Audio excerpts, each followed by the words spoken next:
Baybayin, ang katutubong paraan ng pagsulat.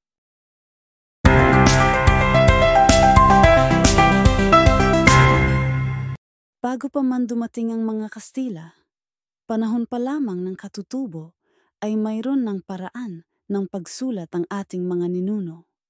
Baybayin ang tawag sa sinaunang paraan ng pagsulat sa Pilipinas na pinaniniwalaang nagsimula noong ika-16 na siglo.